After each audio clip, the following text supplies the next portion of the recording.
আজ দুপুরে মনে হলো যে গাছের দুটো সজনে ফুল কুড়িয়ে আনি।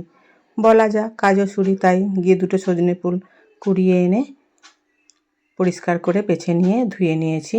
এখন সমস্ত উপকরণ নিয়ে গ্যাসের কাছে বসে পড়েছি। 3টে পেঁয়াজ কুচিয়ে নিয়েছি, 4-5টা কাঁচা লঙ্কা আর 4-5 কোয়া রসুন সুন্দর করে কুচিয়ে এখন আমি বাটির মধ্যে তুলে নিয়েছি। এখন ওর মধ্যে সম পরিমাণে নুন আমি দিয়ে ভালো করে পেঁয়াজটা চটকে নিয়েছি। তার মধ্যে যে জলটা বেরিয়েছে সেই জলেই আমি বেসনটাও মেখে নেব।